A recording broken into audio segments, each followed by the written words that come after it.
ये भी ध्यान से सुनना। अगर आप चाहते हो आपके घर में बरकत रहे तो आपको घर में कलह कलेश नहीं होने देनी चाहिए। हो जाए तो उसे ज़्यादा देर टिकने मत दो। झुक जाना, माफ़ी मांग लेना, इससे कोई मूछ का सवाल नहीं है, इससे आप छोटे नहीं हो जाते, बल्कि आप अपने घर की खुशी और शांति बनाए रखें। यही सबसे बड़ी समझदारी है और यही बड़प्पन है। अपने घर को ठीक रखिए। सबके स्वभाव समझ लीजिए, कौन कैसा, किसको कैसे टैकल करना है, आपको आना चाहिए। अगर आप सबको ठीक रख सकते हैं, महिलाओं की जिम्मेदारी ज़्यादा होती है और आपके रिश्ते टिकते हैं आपके बर्दाश्त करने पर। अगर आपको बर्दाश्त करना आ गया तो आपका रिश्ता टिकेगा ही टिकेगा। तो ये एक ही चीज़ याद रखो, बर्दाश्त भी करना है और निभाना भी है। ठीक है ना? बर्दाश्त भी करना है, निभाना भी है, तालमेल भी बनाना है और साथ में जो है जैसा है जिस तरह का उसी में संतोष करके खुशी मनानी है और मानना है कि हमसे अच्छा दुनिया में कोई नहीं, हम सबसे ज़्यादा खुश हैं। ये जो बाहर की चमक दिखाई देती है ना दूसरों के घरों में, वो बाहर से चमक दिखाई दे रही है, अंदर से वो भी ऐसे जैसे आप हैं। इसलिए आप जो हैं जैसे हैं ठीक हैं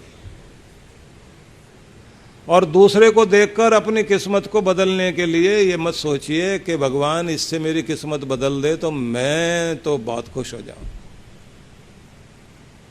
वो जो कहानी आती है ना कि बहुत लोग भगवान के दर पर इकट्ठे हो गए और सब ने प्रार्थना की कि भगवान हमारी किस्मत को बदल दो, नहीं तो कम से कम किसी सेठ से बदल दो, किसी नेता से बदल दो, किसी अभिनेता से बदल दो। वो लोग इतने खुश नजर आते हैं, हम ही दुखी क्यों हैं? हम क्या यहाँ रोने के लिए आए? तो भगवान जी ने आवाज़ दी कि आज रात को आप लोग सब अपने अपने दुखों की, परेशानियों की जो भी कुछ गठरी है उसे लेकर आओ और यहाँ आकर सामने मंदिर के जितने पेड़ हैं उन पर टांग दो और जिससे अपनी किस्मत बदलना चाहते हो उसकी गठरी लेके घर जाओ। तो लोगों ने सोचा कि अपने पूरी जिंदगी का दुख लिखना पड़ेगा, हम यहाँ दुखी हुए, ऐसे दुखी हुए, ये हमारे जीवन में दुख है, ये परेशानियाँ हैं, ये झंझट हैं, ये चिंता है, ये सब कुछ सब लोगों ने लिखना शुरू किया। तो सब सोच रहे थे कि हमारी गठरी सबसे भारी होगी।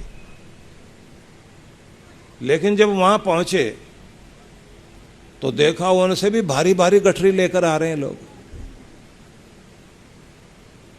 तो लोग कहते हैं हम तो सोचते थे हम ही दुखी है, तो हमसे भी ज़्यादा दुखी है, ये और दुखी, वो और दुखी, सबके पास इतने इतने बड़े बड़े गट्ठर हैं दुख के।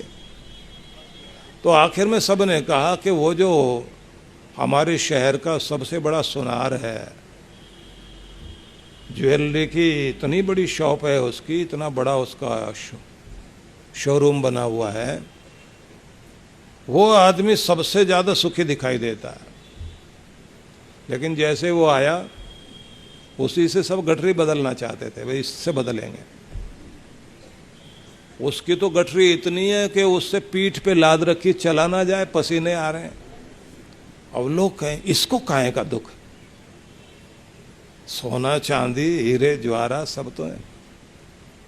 पड़ोसियों ने बताना शुरू कर दिया शुगर की बीमारी इसको है, हार्ट पेशेंट रहा है, बाईपास सर्जरी कराई, बेटे ने इसकी पसंद से शादी करी नहीं, कहीं और किसी को लेके आ गया, घर में कलह कलेश बहुत है, पत्नी डिप्रेशन में सारी दिन रोती रहती है, मुकदमेबाजी बहुत है इसके साथ में। जो लोगों ने बताना शुरू किया तो लोग कहें राम राम राम राम, इससे तो गठरी नहीं बदलनी है भाई। अच्छा नेताजी से बदलेंगे और नेताजी की गठरी और भारी।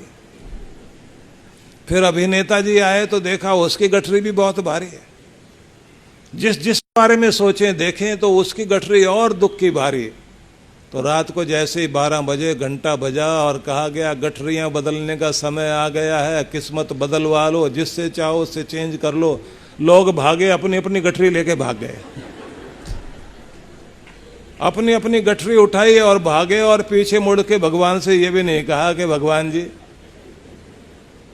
गलती हो गई, सब ये कहें अपना दुख तो देखा भाला है, अपनी जिंदगी तो ठीक चल रही है, जो नहीं देखा वही ठीक लग रहा था, पर हमसे खुशकिस्मत कोई भी नहीं है।